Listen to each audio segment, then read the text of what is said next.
15장에는 꿈과 비전에 대한 얘기, 약속의 땅에 들어가서 그 땅의 소산물로 하나님 앞에 소제, 전제, 요제를 드리라는 그런 꿈과 희망에 관한 얘기를 하는데 다시 또 현실로 돌아옵니다. 그러니까 항상 이것이 공존합니다. 공동체 안에는 항상 우리에게 바라볼 꿈과 비전이 있고 또 척박한 현실이 늘 있어요. 척박한 현실에만 너무 깊이 빠지면 견뎌내기가 어렵습니다. 늘 우리 마음속에는 꿈과 비전이 있어서 그 꿈과 비전을 보고 가는 겁니다. 그러나 언제든지 우리 앞에는 현실이 있습니다. 다시 현실로 돌아오는데 16장, 17장에는 바로 아론과 모세와 아론을 정면으로 반항하는, 그러니까 대적하는 그런 일단의 무리들이 나오게 됩니다. 그 전에 가나안 땅을 앞에 두고 그들이 모세와 아론을 원망하면서 우리를 다시 애굽으로 우리 돌아가자, 지도자를 다시 뽑아서 애굽으로 돌아가자라고 그들이 하면서 나갈 때 모세와 아론이 그들 앞에서 엎드렸습니다. 이번에도 똑같이 그런 일이 벌어졌습니다. 그러니까 백성들의, 군중들의, 회중들의 전체 힘이 지도자를 엎드리게 만드는 겁니다. 이런 것들을 우리가 곰곰이 묵상을 해봐야 됩니다. 그리고 성경에서는 이런 경우에 대해서 어떻게 우리에게 가르치고 있는지를 봐야 됩니다. 우리도 이제 민주주의 사회에 살고 있기 때문에 항상 국민들이 왕이다, 이런 의미를 갖고 있고, 대통령도 우리가 뽑고 또 지도자도 우리가 뽑고 하는, 지금 교회를 얘기하는 게 아니라 세상을 얘기하는 겁니다. 그런 것에 아주 익숙해 있다 보니까 어떤 그런 세속적인 사고와 그리고 또 영적인 교회와의 어떤 연관성은 조금 다르다는 것을 우리가 인식하는 것부터 가져야 될 것 같아요. 거기에서는 그저 다수의 뜻이 모든 것들을 다 이길 수 있는 세상이지만 하나님 앞에서는 그렇지 않습니다. 일단은 정의를 하되 하나님 앞에서 하나님은, 여기서 말씀하시는 하나님은 항상 다 필요 없다. 딱 내 말 듣고 순종하는 사람 한 명 있으면 그 사람 통해서 내가 다시 위대한 역사를 이루겠다. 그게 하나님의 뜻이, 하나님의 마음은 예수님께서 나귀 타고 올라가실 때 바리새인들은 사람들이 군중들이 이렇게 찬양하고 환영하는 것에 대해서 못마땅하게 생각할 때 이들이 안 하면 돌들을 하나님이 들어서 찬양하게 하실 것이다. 그러니까 사람의 다수의 뜻과 의지 이런 것과 상관없이 더 중요하게 여기는 것이 하나님의 뜻과 계획입니다. 그래서 교회는 하나님의 몸이에요. 하나님의 몸. 그래서 하나님의 뜻과 계획과 비전을 성취하기 위한 몸의 역할을 하는 것이지 다수의 의결에 의해서 움직이는 그런 것이 아니라는 것, 일단은 원론적으로 그렇게 정의해야 됩니다. 물론 어떤 의결을 할 때에는 다수의 결정이 하는 것이 순조롭고 맞는 것이 있지만 원칙적으로는 항상 그것이 하나님의 뜻이냐, 그게 하나님의 계획에 부합되느냐가 더 중요한 문제라는 겁니다.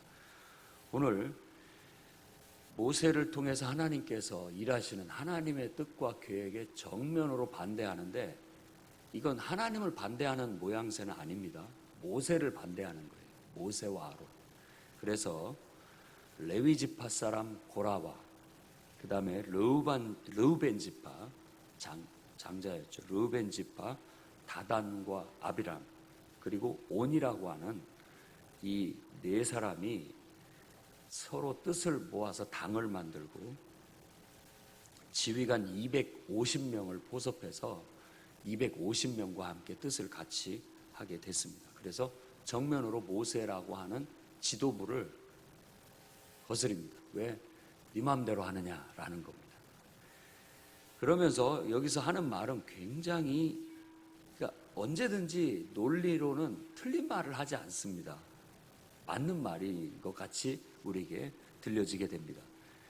너희가 분수에 지나다 회중이 다 각각 거룩하고 여호와께서도 그들 중에 계시거늘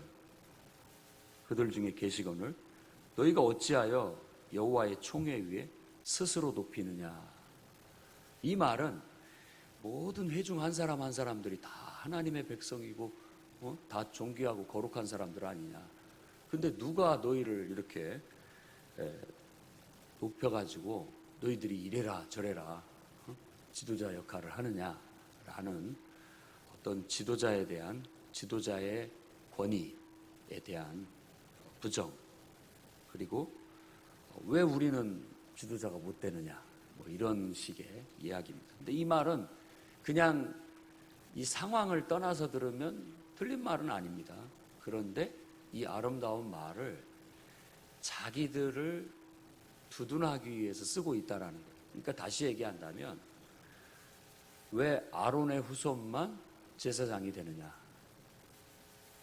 똑같이 레위 지파인데 왜 아론의 자식들만 제사장이 되느냐. 왜 우리는 자격을 주지 않느냐. 차별한다라는 식의 그런 얘기를 하면서 모세와 아론에 대한 거부감을 가지는 것이죠. 그러니까 지금 이것을 그냥 순수하게 보면 그거에 대한 어떤 불만의 표현이라고 볼 수 있지만, 악의적으로 보면 지금 니들이 지도하는 것을 우리는 신뢰할 수 없다. 지도부를 완전히 다 물갈이 해야 된다라고 하는 그 당시에 어떤 정치적인 어떤 다툼이었다고 볼 수가 있습니다. 그래서 모세가 이번에도 또 그들의 단체로 대항하는 것에 있어서 머리를 숙입니다. 그리고 여호와께서 이 일을 판단하실 것이니까 다 회막 앞에 모여라 라고 해서 250명에게 일단 향로를 가지고 와라는, 이 향로라는 것은 마치 그 제사장의 전유물 같은 것입니다. 그런데 다 각자 하나씩 향로를 만들어서 가지고 전부 회막 앞으로 모여라. 일단 그렇게 한 상황입니다. 그런 상황 속에서 하나님께서 누가 자기에게 속한 자인지를 밝혀주실 것이다 라고 하자, 고라와 함께 했던 250명의 무리가 향로에다가 불을 담아가지고 나아올 때 회막 앞에 와가지고 그 있잖아요. 지도자 모세와 아론 앞에서 고라가 굉장히 무례하게 굽니다.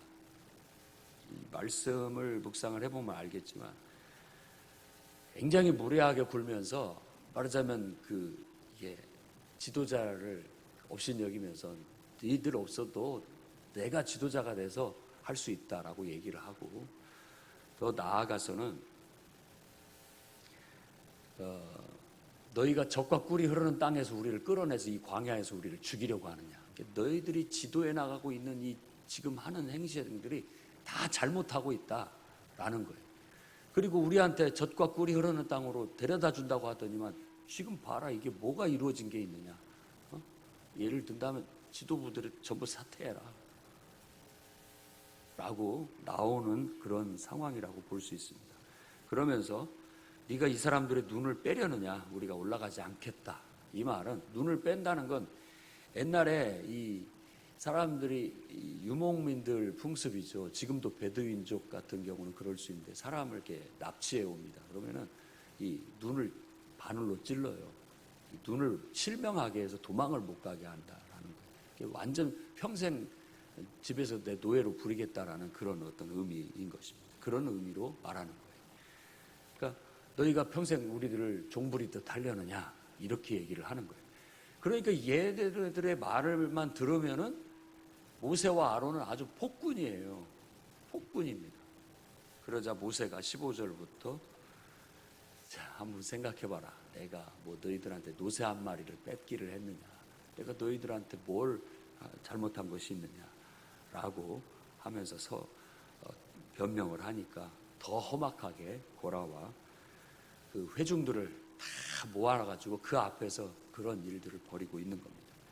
그러자 하나님께서 영광 중에 나타나셨습니다. 회막에 하나님께서 영광 중에 나타나셔서 너희는 고라와 다단과 아비람, 온은 그 이름이 사라집니다. 그러니까 온이라고 하는 사람은 미미한 세력이었던 것 같고, 레위 지파의 고라, 그리고 르우벤 지파의 다단과 아비람, 그들의 장막에서부터 전부 사람들을 물려라. 하나님은 그 자리에서 그 모든 사람들을 다 죽이려고 했지만 모세가 아니 몇 사람들의 잘못으로 전체를 다 멸하시려 합니까? 이제 막아선 것이죠. 중재를 하고. 그렇게 해서 하나님은 그러면 좋다.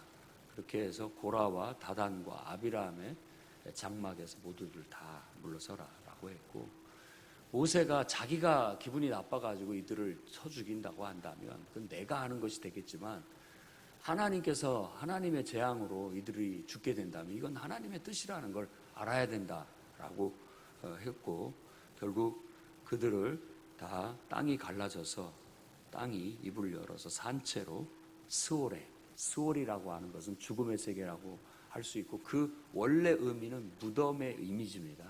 땅속 무덤. 땅속 무덤의 이미지가 이제 죽음의 세계라는 그 의미까지 확장이 돼서 그 단어 자체를 해석하기를 어떤 음부, 옛날에는 음부, 그러니까 어두운 영역 그런 식으로 얘기를 했는데 지금은 그 말이 적합하지 않다 해서 스올이라고 그냥 그대로 번역을 합니다. 그러니까 결국은 죽고 말 것이다. 땅이 너희를 삼킬 것이다 했는데 정말 그렇게 됐습니다. 온 백성들이 자기들도 땅이 갈라져서, 그러니까 지진이 나서 땅이 갈라져 갖고 그 속에 빠져 죽을까 봐 두려워했다라고 얘기합니다. 그리고 난 다음에 고라의 다단과 아비람의 장막, 거기에 속한 모든 사람들이 땅이 갈라져서 다 죽게 되었고, 그 다음에 250명 지휘관들, 그들에게 가담했던 지휘관들을 다 불러 향로를 가지고 나오게 했는데 그 향로에서 불이 나와서 그 사람들은 다 죽게 되었다라고 그렇게 말합니다. 그리고 그 향로는 이제 그들의 희생으로 인하여 그건 하나님 앞에 드려진 것이 되었으니 그 향로를 쳐서 다시 제단을 더 씌우는데, 번제단을 더 씌우는데 기념적으로 써라라고 그렇게 얘기를 합니다. 40절 말씀에 이스라엘 자손의 기념물이 되게 하였으니 이는 아론의 자손이 아닌 다른 사람은 여호와 앞에 분향하러 가까이 오지 못하게 함이니 또 고라와 그 무리와 같이 되지 않게 하기 위함이라. 여호와께서 모세를 시켜 그에게 명령하신 대로 하였더라라고 말합니다. 그러니까 큰 뜻은 그겁니다. 자, 너만 특별하냐? 그런 생각을 누구나 할 수 있습니다. 너나 나나 뭐 어떤 본질적으로 우리도 교회 안에서도 하나님 믿는 면에 있어서는 다 같이 각자가 하나님을 믿는 것이고 그리스도인의 한 사람으로서 신실한 삶을 살아야 하는 한 제자로서, 한 성도로서의 삶을 사는 겁니다. 그러나 하나님이 하나님의 일을 하시고 하나님의 역사를 이루시기 위해서 사용하시는 것은 좀 차이가 있습니다. 구별이 있다는 말이에요. 구별이.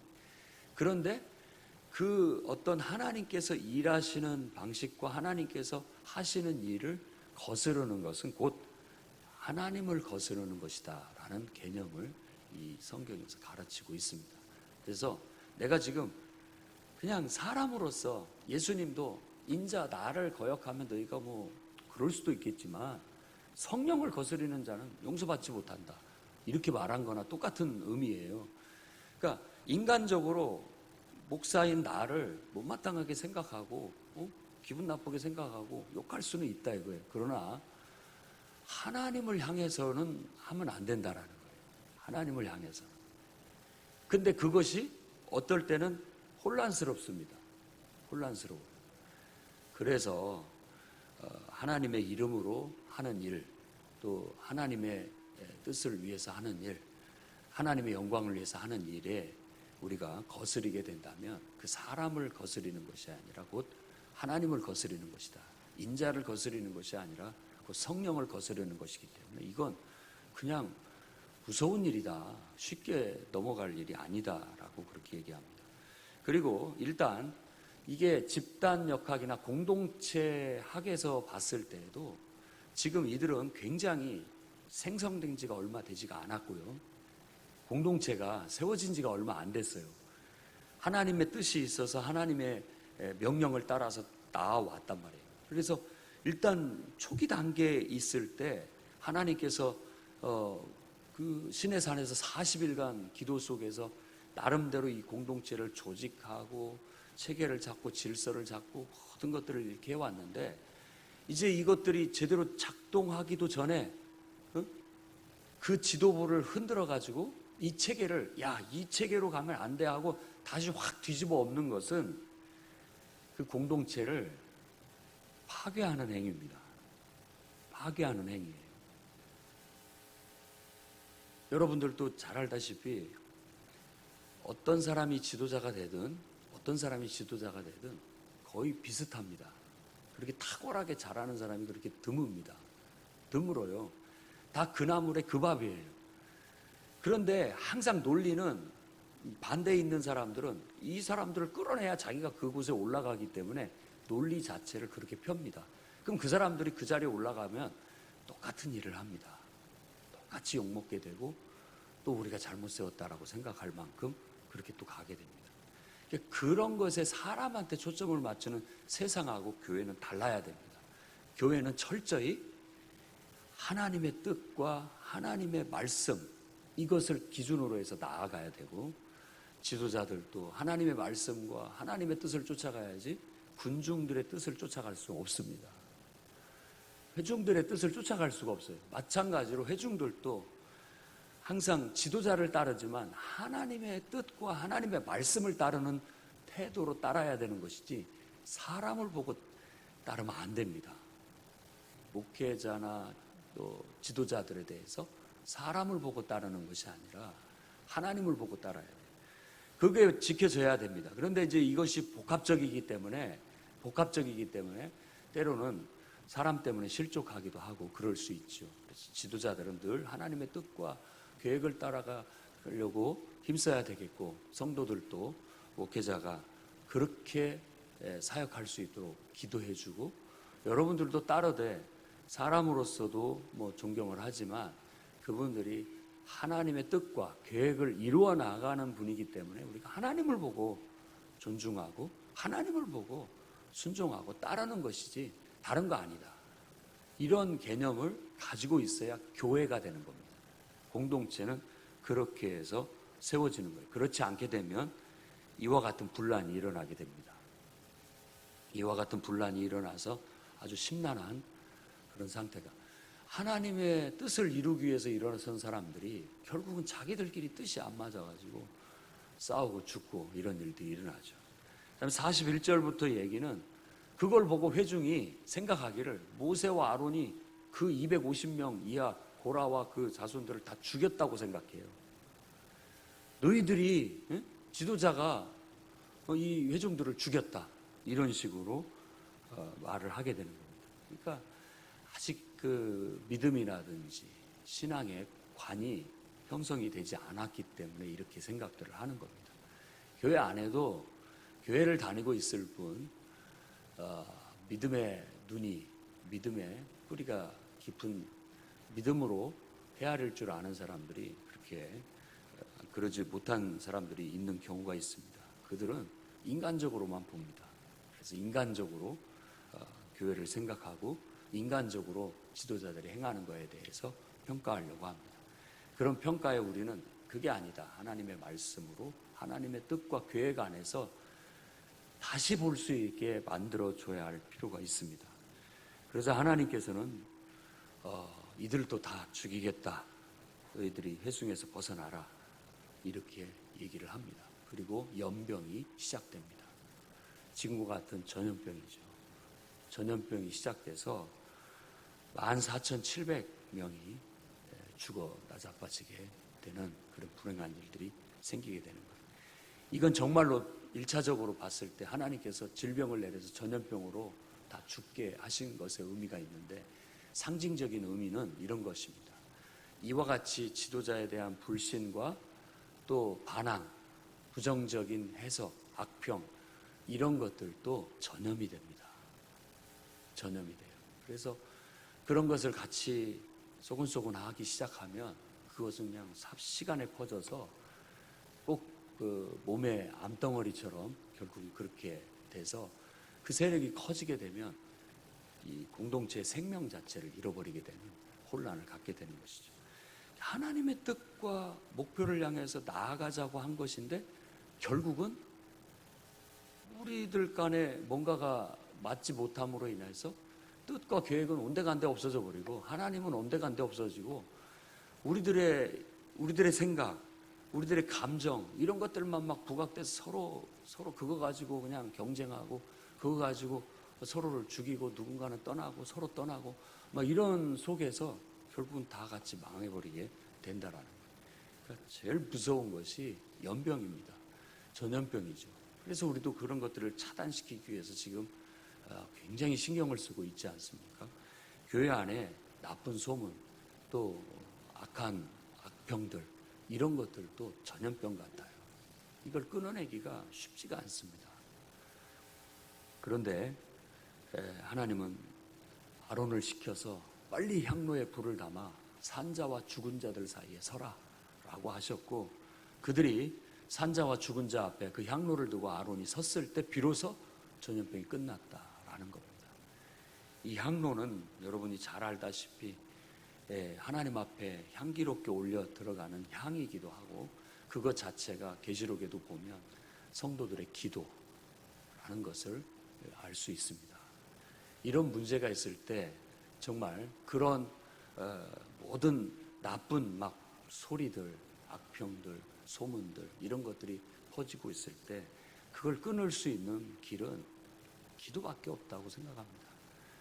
묵묵히 기도하면서 다시 우리의 눈을 사람에게서가 아니라 하나님께로 돌려야 돼요. 사람은 묘합니다. 눈에 보이는 것만 보게 돼 있어요. 자기가 자기를 통제 못합니다. 자고하면 안 돼요. 누구도 자만하면 안 됩니다. 사람은 눈에 보이는 것에 영향을 받고 듣는 것에 반드시 영향을 받습니다. 그렇기 때문에 이것을 밀어내고 내가 본 것, 내가 들은 것을 씻어내고 더 온전한 것을 바라보기 위해서는, 그런 것들을 희석시키기 위해서는 우리는 하나님을 바라봐야 되고 하나님의 말씀을 들어야 됩니다. 그래야만은 그것이 밀려나가고 새로운 것이 우리에게 들어오게 돼 있단 말입니다. 그래야 해결이 돼요. 나쁜 냄새는 창문을 열고 신선한 공기를 주입을 해야 그게 빠져나가는 것이지, 나쁜 연기 그 속에서 아무리 그거 갖고 뭐 손짓을 해도 별짓을 다 해도 안 됩니다. 하나님을 바라보고 기도하면서 하나님 말씀으로 채우고 또 은혜로 채워야만 그 문제가 싹 가시고 평안을 찾고 안정을 찾을 수 있는 문제입니다. 그래서 이 이야기는 부끄러운 이야기지만 믿음의 후손들에게 대대로 기억해야 할 하나의 훌륭한 하나의 교본으로서 이 성경에 기록되어져 있는 것입니다. 그래서 유대인들도 이 이야기를 듣고 항상 교훈을 삼아라 라고 본보기처럼 이 이야기는 우리에게 들어져 있는 것입니다. 지도자는 이런 얘기를 가지고 자기의 폭정에 이용해서는 안 되겠고, 성도들도 또한 너무 그 인본주의적으로 사람들 전체 뜻이 이렇습니다 하고 와서 목회자의 뜻을 거스려서 하나님의 뜻을 거스르는 일이 없도록 정말 이게 하나님의 뜻이고 하나님의 계획이고 하나님의 섭리인지를 알아야 되겠고, 그게 불분명하고 모호하면 이것도 맞고 저것도 맞다라고 생각한다면 여러분들은 가능한 한 지도자의 뜻을 따르는 것이 더 옳습니다. 그게 순리적인 것이죠. 끝까지 막 내 뜻을 관철시켜가지고 굳이 막 그런 것까지 막 이렇게까지 해나갈 필요가 없어요. 그렇게 되면 결국은 뽑히게 됩니다. 결국은 같이 할 수가 없어요. 화합이라는 것, 협력이라는 것은 항상 적절한 대화와 타협이 이루어져야 되는 것이지, 그런 것들이 이루어지지 않게 되면 같이 할 수가 없습니다. 그러니 일단은 이 성경을 통해서 여러분들이 하나님이 세우신, 하나님께서 사용하시는 영적인 질서, 지도권이라든지 어떤 권위에 대해서 여러분들이 인정을 하고, 그 권위 아래서 하나님의 뜻과 계획을 이뤄나가는데 일조하고 협력하는 그런 건강한 몸, 공동체를 이루어 나갈 수 있도록 해 나가야 되겠습니다. 그럼으로써 교회가 분란 없이 건강하게 공동체가 세워져 가기를 바랍니다. 기도하겠습니다. 자비 하나님,